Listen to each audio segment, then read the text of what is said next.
Hello friend, TP study में आपका स्वागत है। आज हम देखेंगे पंचायती राज से संबंधित कुछ महत्वपूर्ण एमसीक्यू। ये बहुत इंपॉर्टेंट है दोस्तों। विगत वर्षों में इसमें से क्वेश्चन पूछा गया है। देख लेते हैं, बहुत इंपॉर्टेंट प्रश्न है, तो अच्छे से आप लोग ध्यान देंगे। चलिए देखते हैं पहला प्रश्न। प्रश्न नंबर पहला में क्या बोला गया है? छत्तीसगढ़ में पंचायती राज व्यवस्था के अंतर्गत निम्नलिखित में से कौन सी इकाई अस्तित्व में नहीं है? देख लेते हैं इसका ऑप्शन नंबर ए ग्राम पंचायत, ऑप्शन बी जनपद panchayat, option C tehsil panchayat, option D जिला पंचायत, ऑप्शन ई इनमें से कोई नहीं। इसका आंसर हो जाएगा option number C tehsil panchayat. अगला देखते हैं प्रश्न नंबर दूसरा। खंड और जिला पंचायतों की सीमा में परिवर्तन की अधिकारिता कौन जारी करता है? देख लेते हैं दोस्तों इसका ऑप्शन नंबर ए राज्यपाल, ऑप्शन बी राज्य चुनाव आयोग, ऑप्शन सी संभागीय आयुक्त, ऑप्शन डी कलेक्टर और जिला निर्वाचन अधिकारी, ऑप्शन ई उपरोक्त में से कोई नहीं। इसका आंसर हो जाएगा दोस्तों ऑप्शन नंबर ए राज्यपाल। खंड और जिला पंचायतों की सीमा में परिवर्तन की अधिकारिता राज्यपाल द्वारा जारी किया जाता है, तो इसको आप लोग ध्यान देंगे। चलिए अगला देखते हैं, प्रश्न नंबर तीसरा देखते हैं। देखिए इसमें क्या बोला है? जिला पंचायतों में सदस्यों की न्यूनतम और अधिकतम संख्या के विषय में सही कौन सा है? देख लेते हैं दोस्तों, जिला पंचायत में सदस्यों की न्यूनतम और अधिकतम संख्या कितनी होती है उसको देखते हैं। इसका ऑप्शन ए न्यूनतम 15 अधिकतम 35, ऑप्शन बी न्यूनतम 15 अधिकतम 40, ऑप्शन सी न्यूनतम 10 अधिकतम 35, ऑप्शन डी न्यूनतम 10 अधिकतम 40। इसका आंसर हो जाएगा ऑप्शन नंबर सी न्यूनतम 10 अधिकतम 35। जो जिला पंचायत है उसमें न्यूनतम वार्डों की संख्या 10 होती है और अधिकतम 35 होती है दोस्तों। यहीं अगर हम लोग देखें ग्राम पंचायत की बात करें तो ग्राम पंचायत में 10 से 20 वार्ड होते हैं। यहीं जनपद में देखें तो जनपद में 10 से 25 वार्ड होते हैं दोस्तों। तो इसको आप लोग ध्यान देंगे, बहुत इंपॉर्टेंट है, पेपर में पूछा ही जाता है इसको, बहुत सारे एग्जाम में पूछा जा चुका है।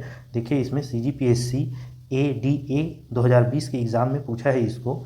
चलिए अगला देखते हैं, प्रश्न नंबर चौथा देख लेते हैं। जिला पंचायत के संबंध में निम्नलिखित में से कौन सा कथन सत्य नहीं है?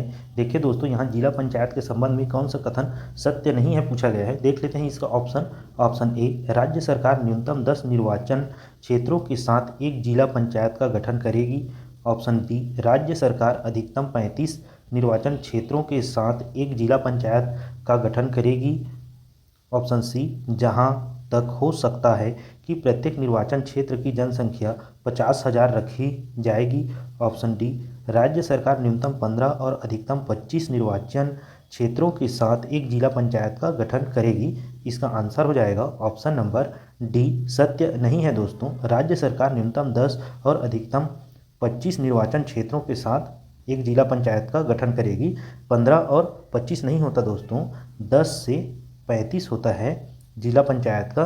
इसको आप लोग ध्यान देंगे। चलिए अगला देखते हैं, प्रश्न नंबर 5वां देख लेते हैं। निम्नलिखित में से कौन सा कथन छत्तीसगढ़ ग्राम पंचायतों के गठन के संबंध में सत्य है? देख लेते हैं कि छत्तीसगढ़ ग्राम पंचायतों के गठन के संबंध में कौन सा कथन सत्य है उसको देखते हैं। इसका ऑप्शन ए प्रत्येक गाँव के लिए एक ग्राम पंचायत गठित की जाएगी, ऑप्शन बी ग्राम पंचायत में सरपंच चुने हुए पंचों द्वारा नामजद होता है, ऑप्शन सी ग्राम पंचायत में आरक्षण का कोई प्रावधान नहीं है, ऑप्शन डी ग्राम पंचायत में उप सरपंच का चुनाव चुने हुए पंचों में से किया जाता है, ऑप्शन ई इनमें से कोई नहीं। इसका आंसर हो जाएगा ऑप्शन नंबर डी ग्राम पंचायत में उप सरपंच का चुनाव चुने हुए पंचों में से किया जाता है। चलिए अगला देखते हैं, प्रश्न नंबर 6वां देखते हैं। यदि किसी ग्राम पंचायत में निःशक्त व्यक्ति का प्रतिनिधित्व न हो, ऐसे स्थिति में कितने निःशक्त व्यक्तियों का नाम मनोनीत किया जा सकता है? देख लेते हैं इसका ऑप्शन ए 1 निःशक्त व्यक्ति, ऑप्शन बी 3 निःशक्त व्यक्ति, ऑप्शन सी 2 निःशक्त व्यक्ति, ऑप्शन डी 4 निःशक्त व्यक्ति। इसका आंसर हो जाएगा ऑप्शन नंबर ए 1 निःशक्त व्यक्ति। इसको आप लोग ध्यान देंगे दोस्तों, बहुत इंपॉर्टेंट क्वेश्चन है। चलिए अगला देखते हैं, प्रश्न नंबर 7वां देख लेते हैं दोस्तों कि क्या पूछा गया है इसमें। जनपद पंचायत के संगठन के विषय में सही क्या है? देखते हैं दोस्तों कि जनपद पंचायत के संगठन के विषय में सही क्या है उसको देख लेते हैं। इसका ऑप्शन ए निर्वाचन क्षेत्रों से निर्वाचित सदस्य, यह सही है दोस्तों। ऑप्शन दूसरा देखते हैं, राज्य विधानसभा के सदस्य ऐसे सदस्य जो ऐसे निर्वाचन क्षेत्र से जो पूर्णतः या अंशतः खंड के भीतर पड़ते हैं निर्वाचित हुए हैं, यह सही है दोस्तों। ऑप्शन तीसरा देखते हैं, राज्य विधानसभा का ऐसा सदस्य जिसका निर्वाचन क्षेत्र उस खंड के नगरीय क्षेत्र में पड़ता हो, यह गलत है। ऑप्शन चौथा देखते हैं, जनपद पंचायत क्षेत्र में स्थित समस्त ग्राम पंचायत के सरपंच, यह गलत है दोस्तों। ऑप्शन पाँचवा देखते हैं, जनपद पंचायत के क्षेत्र में स्थित समस्त ग्राम पंचायत के 20% सरपंच, यह सही है दोस्तों। छठवां देखते हैं, जनपद पंचायत के क्षेत्र में स्थित लोकसभा या राज्यसभा का सदस्य, यह गलत है दोस्तों। इस आधार पर इसका आंसर हो जाएगा 1, 2 और 5। देखिए ऑप्शन किस में है, ऑप्शन नंबर पहला में है 1, 2, 5 इसका आंसर हो जाएगा दोस्तों। तो आप लोग इसको ध्यान देंगे। चलिए अगला देखते हैं, प्रश्न नंबर 8वां देखते हैं, ग्राम पंचायत का सरपंच कब अप्रत्यक्ष रूप से निर्वाचित किया जाता है? छत्तीसगढ़ पंचायती राज अधिनियम 1993 की धारा 13 के अनुसार। देख लेते हैं दोस्तों इसका ऑप्शन ए, जब सरपंच पद से त्यागपत्र देता है। ऑप्शन बी, जब सरपंच प्रत्यावर्तित कर दिया जाता है। ऑप्शन सी, जब सरपंच पदच्युत कर दिया जाता है। ऑप्शन डी, जब सरपंच का चुनाव लंबित हो। ऑप्शन ई, उपर्युक्त में से कोई नहीं। इसका आंसर हो जाएगा ऑप्शन नंबर डी, जब सरपंच का चुनाव लंबित हो। चलिए अगला देखते हैं, प्रश्न नंबर 9वां देख लेते हैं दोस्तों। प्रश्न नंबर 9वां में क्या पूछा गया है, जनपद पंचायत के विषय में सही क्या है? देखते हैं जनपद पंचायत के विषय में सही क्या है उसको। देखिए इसमें ऑप्शन पहला दिया है, इसकी सदस्य संख्या न्यूनतम और अधिकतम 15 से 30 हो सकती है, यह गलत है दोस्तों, 15 से 30 नहीं होती। दूसरा देखते हैं, इसकी सदस्य संख्या न्यूनतम और अधिकतम 10 से 25 हो सकती है, यह सही है दोस्तों। जो जनपद पंचायत होती है उसकी सदस्य संख्या 10 से 25 होती है, जो वार्डों की संख्या होती है वह। तीसरा देखते हैं, इनमें वार्ड से निर्वाचित व्यक्ति सदस्य बनते हैं, यह सही है दोस्तों। चौथा देख लेते हैं, इनमें 25% सरपंच पदेन सदस्य होते हैं, यह गलत है। पांचवा देखते हैं, इनमें 20% सरपंच पदेन सदस्य होते हैं, यह सही है दोस्तों। छठवां देख लेते हैं, इनमें जिला पंचायत के कुछ सदस्य मनोनीत होती हैं, यह गलत है दोस्तों। इस आधार पर इसका आंसर हो जाएगा आपका ऑप्शन नंबर डी, 2, 3, 5। इसको आप लोग ध्यान देंगे। चलिए अगला देखते हैं प्रश्न नंबर 10वां। प्रश्न नंबर 10वां में क्या दिया है, निम्न में से सही क्या है? देखिए दोस्तों यहाँ निम्न में से सही क्या है पूछा गया है। देख लेते हैं इसका ऑप्शन क्या क्या दिया है, कौन कौन सा सही है उसको। देखिए ऑप्शन पहला है आपका 20% जो जनपद पंचायत के पदेन सदस्य होते हैं जनपद पंचायत की स्थायी समितियों के सदस्य हो सकते हैं, यह गलत है दोस्तों। जो 20% जनपद पंचायत के पदेन सदस्य होते हैं वह जनपद पंचायत की स्थायी समितियों के सदस्य नहीं होते। दूसरा देख लेते हैं, 20% जो जनपद पंचायत के पदेन सदस्य होते हैं जनपद पंचायत की स्थायी समितियों के सदस्य नहीं हो सकते, यह सही है दोस्तों। तीसरा देखते हैं, 20% जो जनपद पंचायत के पदेन सदस्य होते हैं का कार्यकाल 1 वर्ष का होता है, यह भी सही है। चौथा देख लेते हैं, 20% जो जनपद पंचायत के पदेन सदस्य होते हैं का कार्यकाल 5 वर्ष होता है, यह गलत हो जाएगा। पाँचवा देखते हैं, 20% जो जनपद पंचायत के पदेन सदस्य होते हैं को पुनर्सदस्यता दी जा सकती है, यह गलत है दोस्तों। छठवां देखते हैं, 20% जो जनपद पंचायत के पदेन सदस्य होते हैं को पुनर्सदस्यता नहीं दी जा सकती, यह सही है। सातवां देखते हैं, 20% जो जनपद पंचायत के पदेन सदस्य होते हैं चयन जनपद पंचायत के अध्यक्ष के द्वारा किया जाता है, यह गलत है।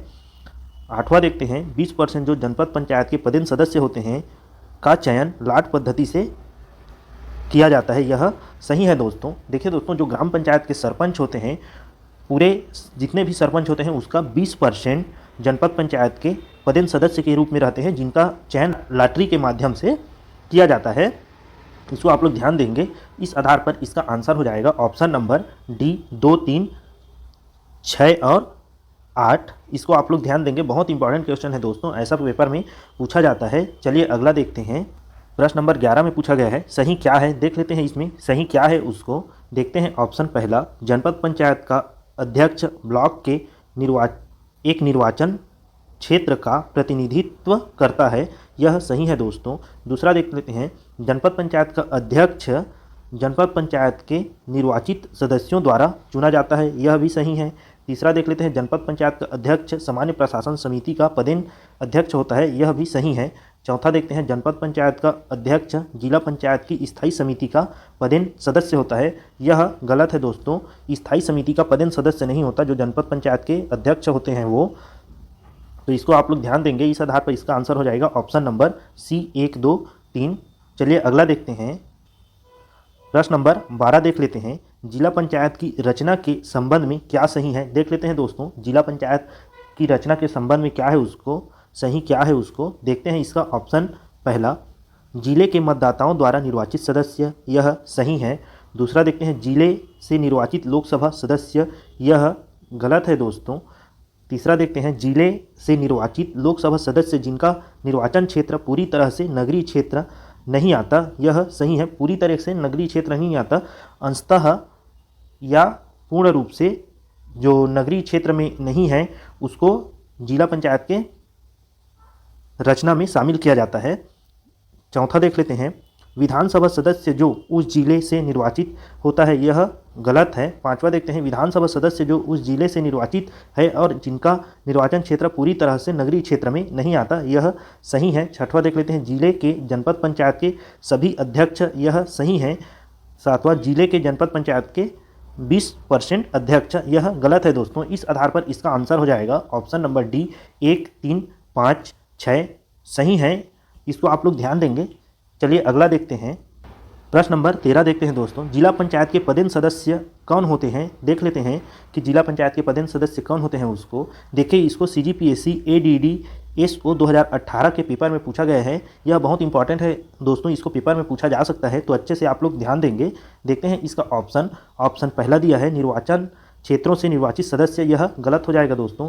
ये जो निर्वाचित सदस्य होते हैं वह पदेन सदस्य नहीं होते, स्थायी सदस्य होते हैं। दूसरा देखते हैं, लोकसभा के सदस्य जो जिला पंचायत के सदस्य हैं, यह सही है। तीसरा देख लेते हैं, राज्यसभा के सदस्य जो जिला पंचायत के सदस्य हैं, यह भी सही है।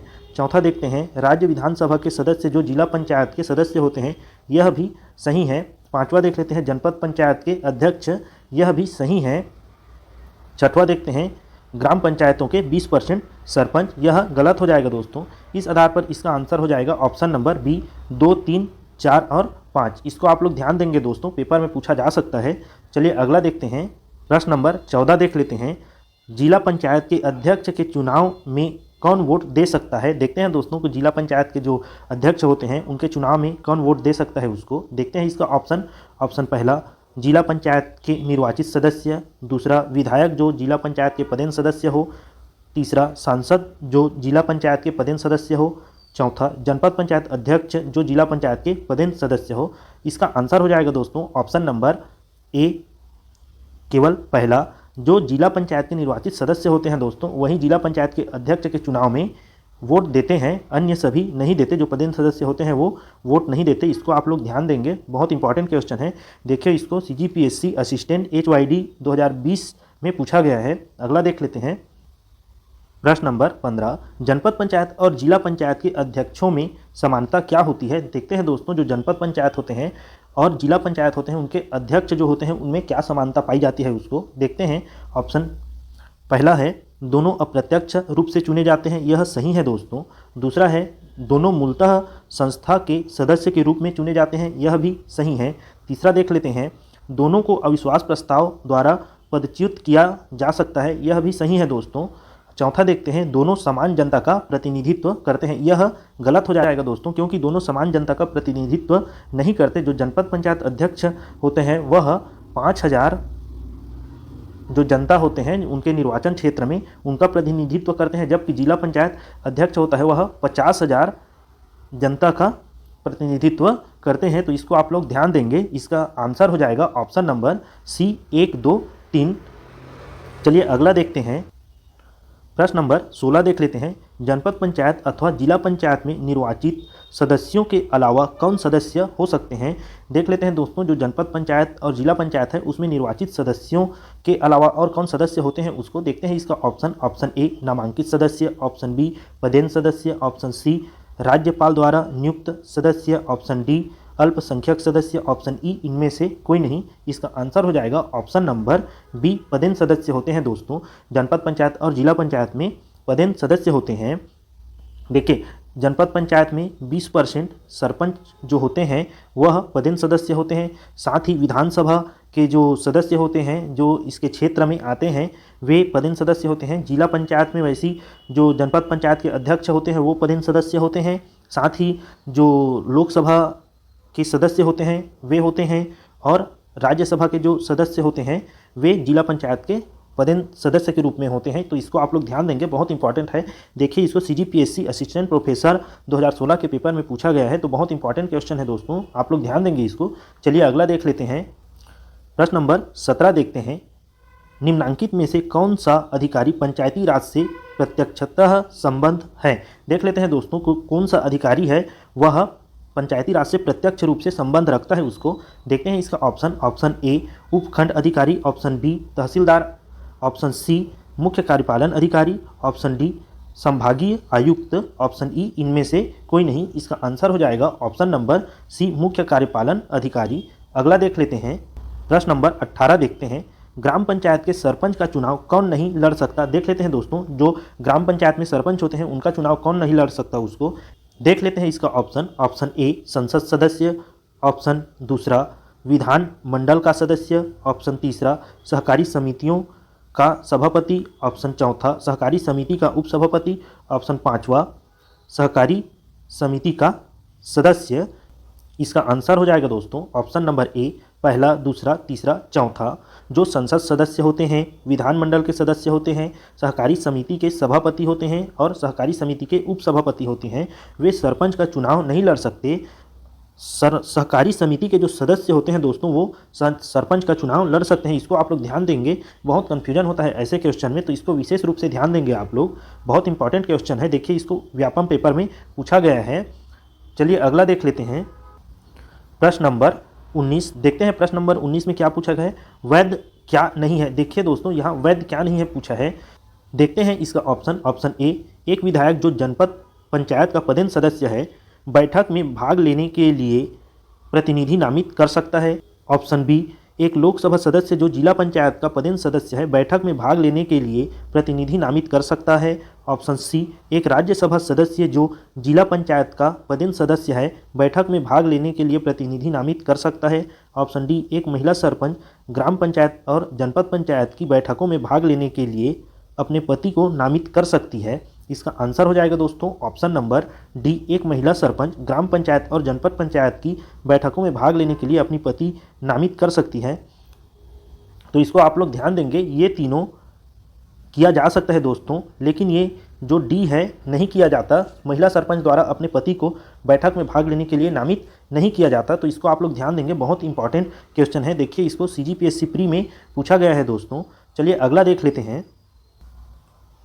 देखते हैं प्रश्न नंबर 20वां ग्राम पंचायत के उप सरपंच के विषय में सही क्या है। देखिए दोस्तों यहाँ देख लेते हैं हम लोग जो उप सरपंच होते हैं उसके विषय में सही क्या है उसको देखते हैं। इसका ऑप्शन पहला मूलतः यह एक निर्वाचित पंच होता है, यह सही है दोस्तों। दूसरा देख लेते हैं वह ग्राम पंचायत के सदस्यों द्वारा चुना जाता है, यह भी सही है। जो उप सरपंच होता है उसको पंच के रूप में ग्राम सभा के सदस्यों द्वारा चुना जाता है। तीसरा देखते हैं उसे प्रत्यावर्तित किया जा सकता है। इसे देखिए दोस्तों जो उप सरपंच होते हैं उसे प्रत्यावर्तित नहीं किया जा सकता उप सरपंच के रूप में, क्योंकि यह अप्रत्यक्ष चुनाव के माध्यम से चुना जाता है, इसलिए इसे प्रत्यावर्तित या वापस बुलाना या रिकॉल नहीं किया जाता। चौथा देखते हैं उप सरपंच चुने जाने के बाद वह पंच पद से त्याग पत्र दे देता है। यह गलत है दोस्तों कि उप सरपंच चुने जाने के बाद वह पंच पद से त्याग नहीं देता। पांचवा देखते हैं पंच और उप सरपंच के रूप में उसकी भूमिका दोहरी होती है, यह सही है। पंच एवं उप सरपंच के रूप में इसकी भूमिका जो होती है वह दोहरी भूमिका होती है। इसको आप लोग ध्यान देंगे, इस आधार पर इसका आंसर हो जाएगा ऑप्शन नंबर डी 1, 2, 5। चलिए दोस्तों आज का क्लास यहीं तक रखते हैं। यदि आपको हमारा यह वीडियो अच्छा लगा होगा तो हमारे चैनल को सब्सक्राइब करें। धन्यवाद दोस्तों।